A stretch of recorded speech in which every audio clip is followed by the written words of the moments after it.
Saudações a todos, trazendo novamente para a nossa reflexão, buscando mais uma vez Manuel Filomeno de Miranda, em que estávamos vendo os conflitos humanos, no livro Mediunidade, Desafios e Bênçãos.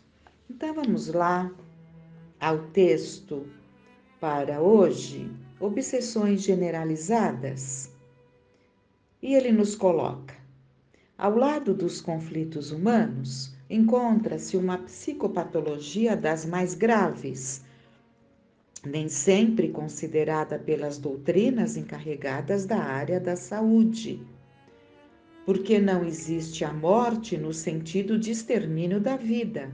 Aqueles que desencarnam apenas mudam de campo vibratório por onde passam a transitar.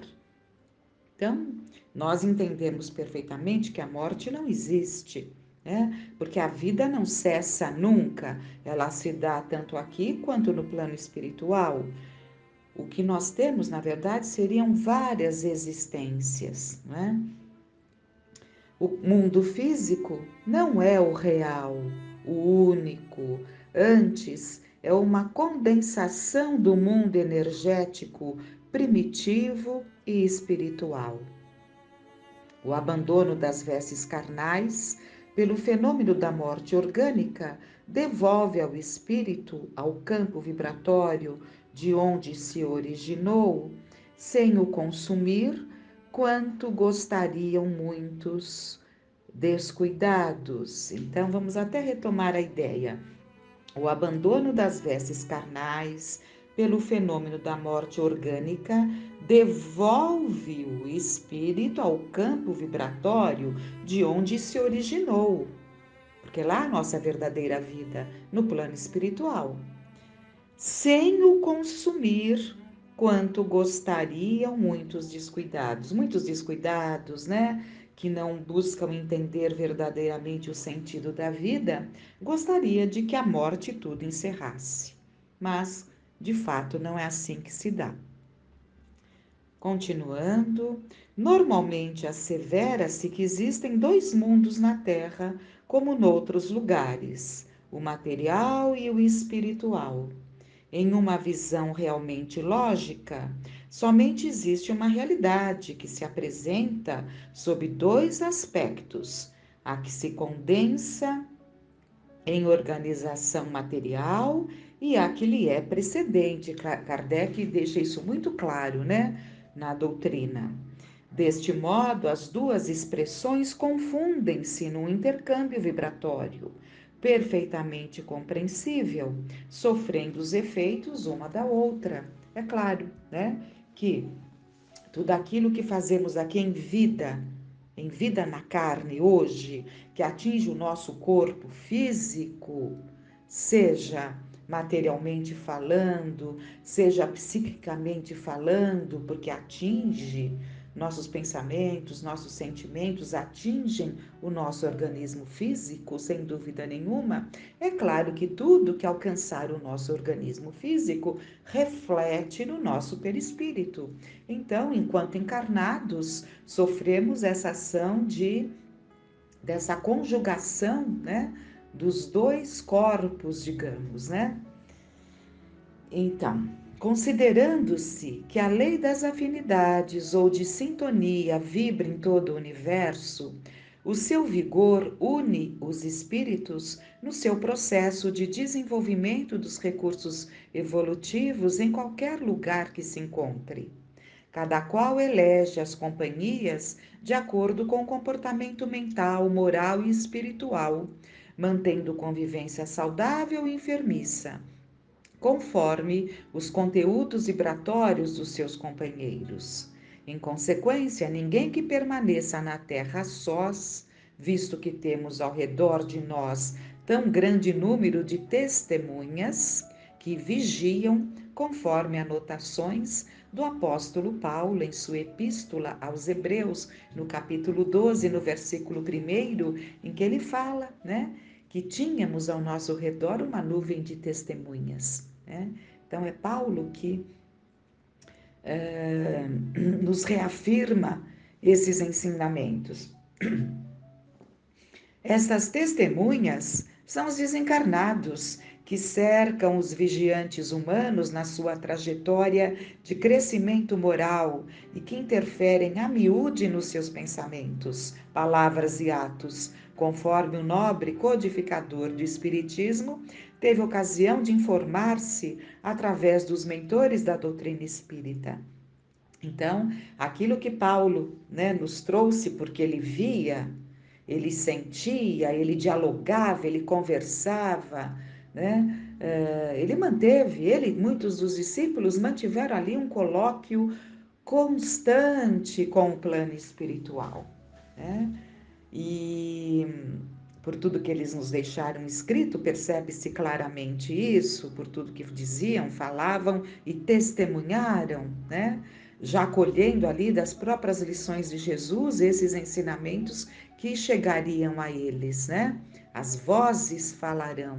Então, é isso que nós percebemos aí nessas nuvens de testemunhas, são justamente a constatação desses que têm uma percepção mais aguçada e que puderam nos trazer essa certeza de coisas que nós sentimos, percebemos, uns mais acentuadamente, outros mais vagamente, mas o importante é que canalizemos muita atenção para essas percepções, para compreendermos que nunca estamos sozinhos e que companhias temos elegido para participarem dos nossos ditos monólogos, né? Mas que nunca estamos sozinhos. Então, como processo de evolução é todo feito de valores éticos superiores, as ações menos dignas constituem carga pesada a ser liberada durante a jornada espiritual.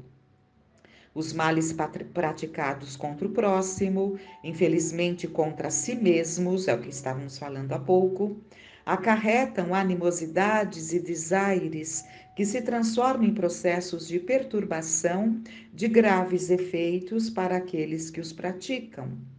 As obsessões, portanto, são o resultado da má conduta vivenciada, do perdão não cedido por aqueles que foram transformados em vítima da irresponsabilidade e da prepotência dos insensatos, gerando gerando lamentáveis transtornos que assolam a comunidade terrestre. Noutras vezes, por inveja ou sentimentos contraditórios, os espíritos maus, ainda afeiçoados aos sentimentos negativos, comprazem-se em magoar ou anatematizar as criaturas humanas, dificultando-lhes a ascensão. Tal ocorrência tem lugar porque encontram ressonância vibratória naqueles que se tornam manipulados pelas suas mentes perturbadoras. Ninguém na terra que lhes não haja padecido a injunção penosa. Mesmo a Jesus tentaram, não poucas vezes, criar embaraços, sendo repelidos pela austeridade e grandeza moral do Mestre que lhes tornou o guia, mesmo que a seu contragosto. Nesse momento de turbulência terrestre, multiplicam-se as obsessões, como verdadeira pandemia. Rara pessoa que não esteja vigiada, sondada, atingida pelas ondas mentais contraditórias e insanas dos espíritos sofredores e obsessores que se demoram na erraticidade, aguardando o momento da reencarnação ou da transferência para outra dimensão em planeta inferior, de acordo com o seu comportamento, aumentando gradativamente como resultado da intemperança do ser humano. Então, por que as obsessões estão se alargando, tomando conta de uma forma pandêmica da grande maioria, né? Como ele diz aqui, com raras exceções. Então, sabe Deus aqueles, né, que teriam essa condição. Com raras exceções, todos estamos sendo vigiados. sondados e atingidos por essas ondas mentais. É claro que há aqueles que são mais cuidadosos com seus pensamentos, com a sua casa mental, cuidam da higiene da sua casa mental, né? Despachando os lixos mentais, né? Não permitindo que faça morada. É claro que esses que assim agem, eles podem ter momentos, né, desse assédio, mas eles se recompõem, porque eles estão mais estruturados e conseguem se recompor. Mas, se somos descuidados, tomam conta, né? Encontrando a casa varrida, varrida quer dizer limpa de bons pensamentos, né? Limpa de valores.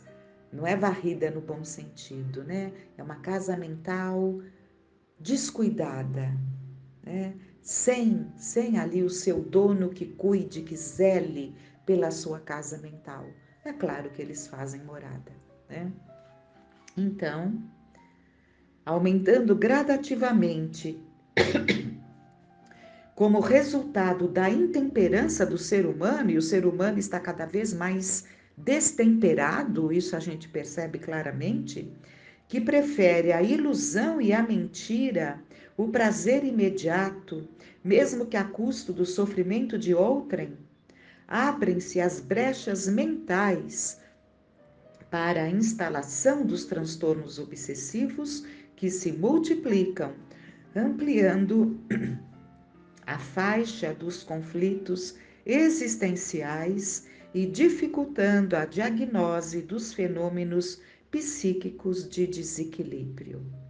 Uma observação, mesmo que perfunctória, do comportamento social, dos interesses humanos, dos jogos das ambições, dos crimes hediondos e das condutas estranhas das criaturas, basta para confirmar o desequilíbrio que graça increscente nas comunidades. Os crimes hediondos, particulares e seriais demonstram essa dominação espiritual cruel, vitimando aqueles que sintonizam com seus desvarios. A vampirização das energias, dando lugar a enfermidades de diagnóstico de maior complexidade, a sede insaciável de buscar coisa nenhuma, caracterizam fenômenos obsessivos lamentáveis. Ao tempo de Jesus, obsessões coletivas tomaram conta de Israel, provocando o Senhor e apresentando a grande chaga moral da sociedade decadente e ambiciosa. Periodicamente, no curso da história, cidades inteiras foram tomadas pelos espíritos perturbadores, ficando dominadas pelas suas injunções maléficas. Repetem-se na atualidade aqueles dias desafiadores, num grande confronto com as aquisições intelectuais e tecnológicas, irrompendo em toda parte com vigor e dominando as mentes e os sentimentos que se desarticulam, dando lugar às aberrações e loucuras de todo porte. A obsessão espiritual é um transtorno, ora sutil, normalmente há casos em que está tão ali oculto, né, que quem está ao redor não detecta. Então, muitas vezes nem o próprio. Então, a obsessão espiritual é um transtorno, ora sutil, ora ostensivo, que se instala de um para outro momento, lentamente, ou mediante surtos, tomando posse dos sentimentos e tendências das criaturas e desvairando-as. Quando se espera que o novo século Quando se esperava que o novo século oferecesse paz e renovação espiritual, constata-se que a morbidez e o desencanto são-lhe as chagas expostas, com mais volume do que a bondade e o amor. Na alucinação resultante da busca incessante do prazer, os seres humanos vêm se olvidando dos deveres, pensando somente no gozo sem limites, em largos passos para a consumpção das energias, da saúde e dos objetivos elevados a que se vinculam. Confundem-se, então, os transtornos psicológicos com os obsessivos, né? Entendamos bem, aos transtornos psicológicos, né, pertencentes a cada ser, e aos transtornos obsessivos, em que há a ação, né, naquele processo. Mas o que costuma ocorrer é que justamente as nossas fragilidades psicológicas abrem brechas para que se instale ali a obsessão. Daí a necessidade de cuidarmos.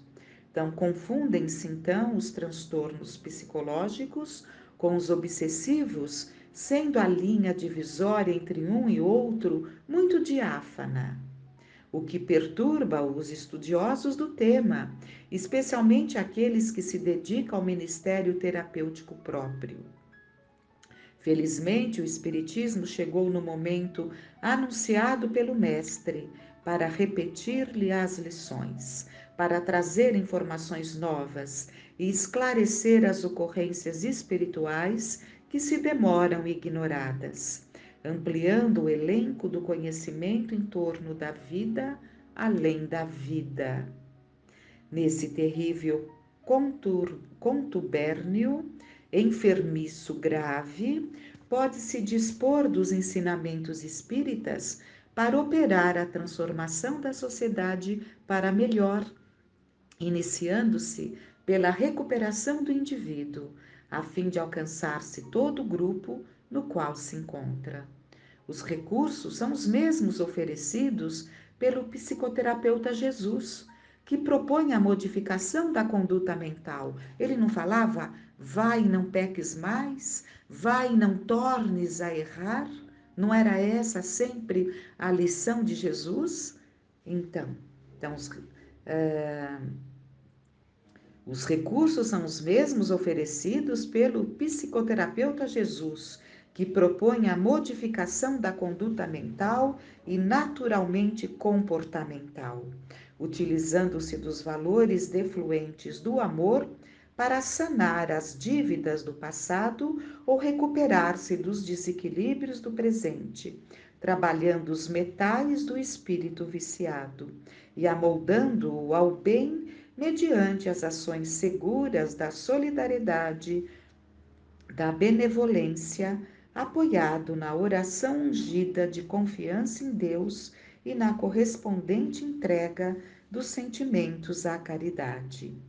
Hospital de Almas, os centros espíritas, mediante as reuniões mediúnicas de desobsessão, desempenham nesta hora um papel relevante na recomposição moral da sociedade, orientando e elucidando os inimigos desencarnados que laboram contra o progresso, ao mesmo tempo demonstrando-lhes a inutilidade das suas condutas, porque a fatalidade da vida é a conquista da plenitude, e nenhuma das ovelhas que Deus confiou a Jesus se perderá, como ele nos afiançou, né?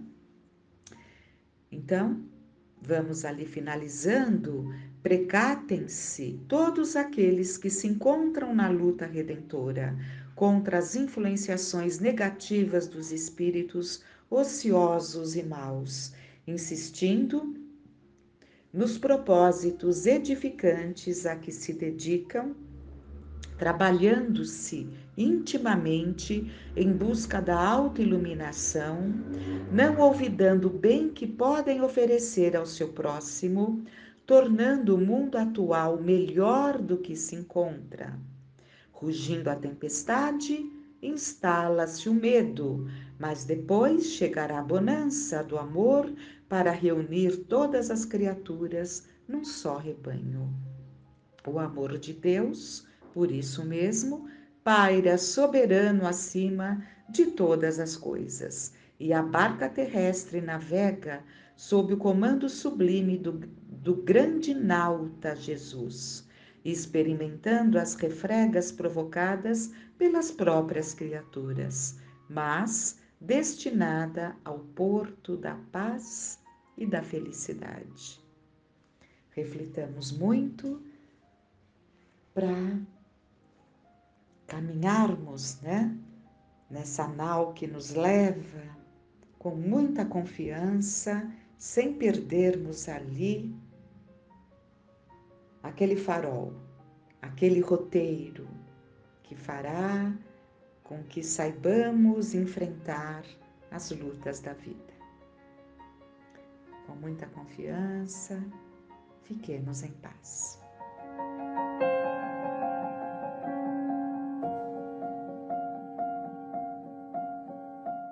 Olá pessoal, tudo bem? Vamos continuar o nosso estudo do livro Os Prazeres da Alma. O tema dessa semana é generosidade. A generosidade não consiste em doar de forma abundante e descontrolada, mas em como e quando doar adequadamente.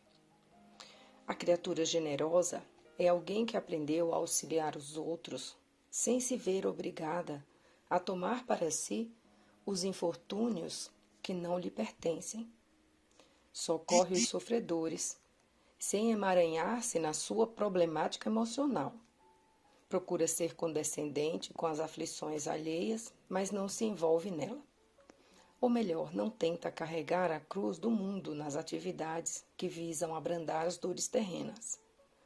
O generoso não vive dilemas, pois aprendeu que não é necessário sofrer como um mártir, mas somente ser solidário e estar disposto a cooperar com as pessoas e apoiá-las sempre em tudo que estiver ao alcance de suas possibilidades físicas e psicológicas. Para auxiliar, não precisamos passar todo o tempo obcecados por pessoas de quem gostamos ou pensando de modo compulsivo na melhor maneira de ajudá-las. Há criaturas tão absorvidas nos problemas alheios que não lhes sobra tempo para perceber e solucionar os seus. Outras há que se tornam incapazes de viver a própria vida, sentindo-se responsáveis por todos os conflitos de parentes e amigos, não permitindo que eles se responsabilizem por seus atos.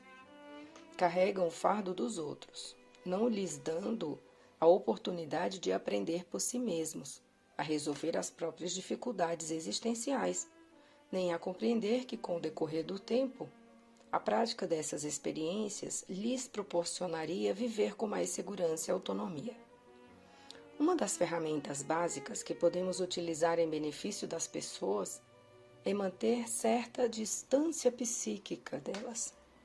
Isso não quer dizer que, ao nos distanciarmos emocionalmente, deixaremos de nos importar com elas ou de amá-las, mas de abandonarmos a angústia de viver envolvimentos neuróticos na ânsia de tudo resolver, decidir e compreender.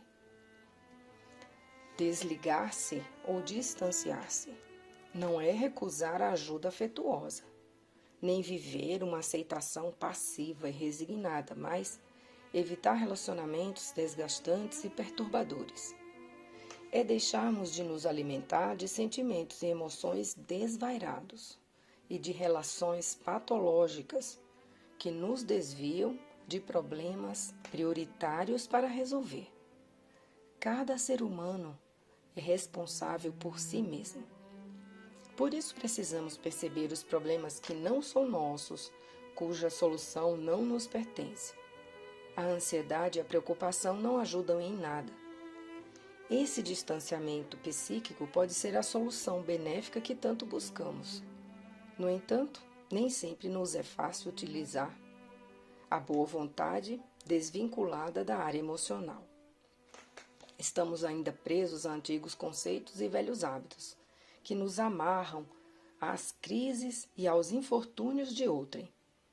Essa nova conduta quase sempre nos mostra o conflito enquadrado num contexto totalmente diferente, dentro do qual é possível encontrarmos respostas surpreendentes para problemas que pareciam insolúveis. Ser generoso é entender que o silêncio momentâneo é, muitas vezes, a melhor ajuda. É saber confiar na ação do poder superior e reconhecer que as experiências da vida, certas ou erradas, são as que geram amadurecimento e crescimento espiritual. Aliás, as verdadeiras experiências são a soma dos próprios erros e desenganos que acumulamos ao longo da vida. Generosidade não é tão somente uma habilidade adquirida por pessoas privilegiadas. É também uma capacidade latente em todo ser humano. Nós a desenvolvemos gradativamente acompanhando os ritmos da vida. Um dia, a benevolência será vivenciada por toda a humanidade. As pessoas generosas fazem o bem espontaneamente. São criaturas que progrediram uma vez que já lutaram outrora e triunfaram. Por isso, os bons sentimentos não lhes custam nenhum esforço, e suas ações parecem todas simples. O bem tornou-se para elas um hábito. Deve-se honrá-las, como velhos guerreiros que conquistaram as suas posições. E essa é a questão 894 do Livro dos Espíritos, do capítulo 12, Perfeição Moral, item 1, as virtudes e os vícios. Há pessoas que fazem o bem por um impulso espontâneo, sem que tenham de lutar com nenhum sentimento contrário. Têm elas o mesmo mérito daquelas que têm de lutar contra a sua própria natureza e conseguem superá-la? Os que não têm de lutar é porque já realizaram o progresso. Lutaram anteriormente e venceram. É por isso que os bons sentimentos não lhes custam nenhum esforço e suas ações lhes parecem tão fáceis. O bem tornou-se para eles um hábito. Deve-se honrá-los como a velhos guerreiros que conquistaram suas posições. Como estáis ainda longe da perfeição, esses exemplos vos espantam pelo contraste e os admirais tanto mais porque são raros. Mas sabei que nos mundos mais avançados que o vosso, isso que entre vós é exceção, se torna regra. O sentimento do bem se encontra por toda parte de maneira espontânea porque são mundos habitados somente por bons espíritos. E uma única intenção má seria neles uma exceção monstruosa. Eis porque os homens ali são felizes e assim será também na terra, quando a humanidade se houver transformado e compreender e praticar a caridade na sua verdadeira acepção. A generosidade é o oposto do egoísmo.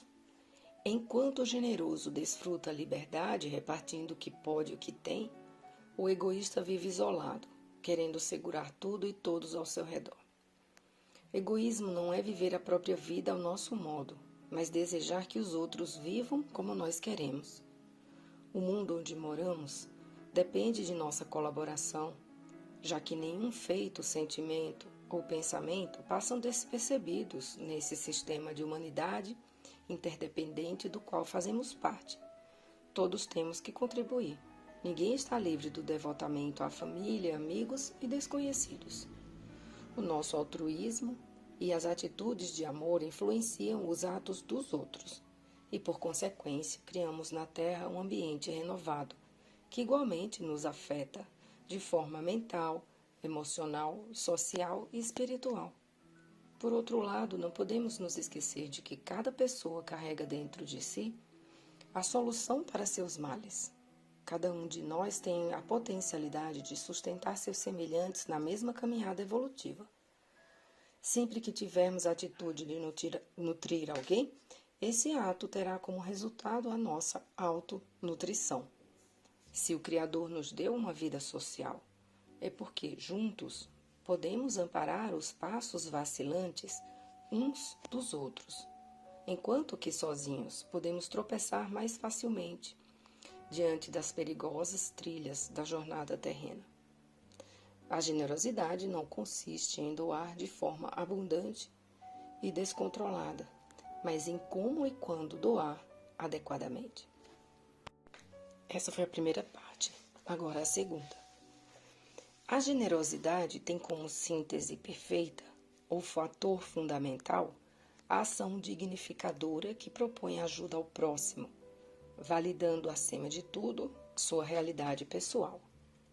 As criaturas generosas que aprenderam verdadeiramente a promover o bem procuram agir com alteridade, quer dizer, respeito pela natureza das pessoas ou pela condição do que é distinto no outro.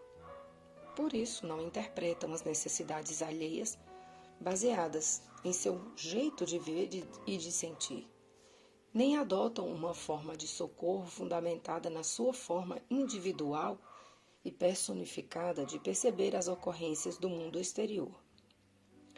Os generosos são todos aqueles que, quando beneficiam alguém, não subvertem conflitos ou adversidades, nem tentam decifrar, através de hipóteses, as aspirações e desejos das pessoas, mas as distinguem e as observam, não as generalizando, quer dizer, não deixam que o acervo de suas experiências de vida passe a ser a verdade que comanda as coisas básicas ou fundamentais dos indivíduos que pretendem auxiliar.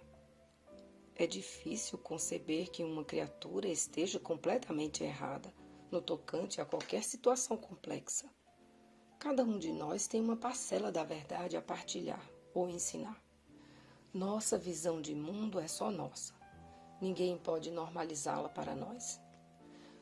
Quanto mais percebermos nossas generalizações, mais aptos ficaremos para auxiliar nas dores alheias, pois ampliando nossa consciência, compreenderemos melhor o próprio reino interior, bem como o dos outros. Quase sempre, a generalização nos impede de fazer uma análise mais acurada daquilo que nos rodeia e de considerar os fatos como realmente aconteceram. Por exemplo, quando generalizamos uma emoção desagradável ocorrida conosco, podemos fazer com que ela influencie toda e qualquer situação semelhante, interligando-a a outras tantas, induzidos que somos a acumular e perpetuar mágoas e ressentimentos. Generalizar é deixar que nosso futuro fique contaminado pela sensação difícil do passado e dar continuidade a essa mesma emoção através da estrada do tempo. Nenhuma criatura sobre a Terra possui a compreensão de toda a verdade.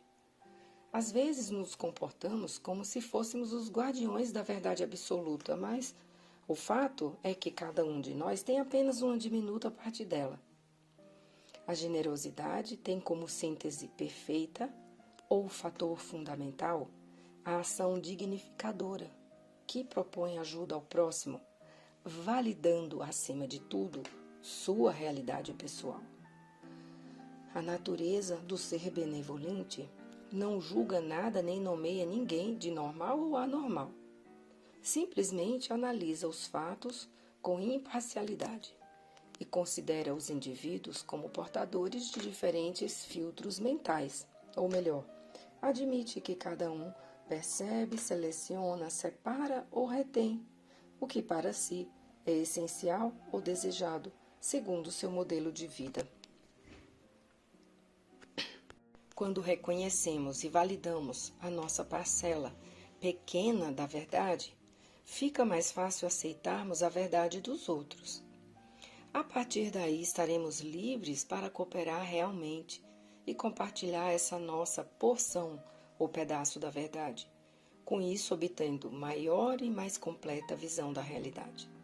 Na natureza, nada é imobilizado, tudo faz parte de um progresso constante.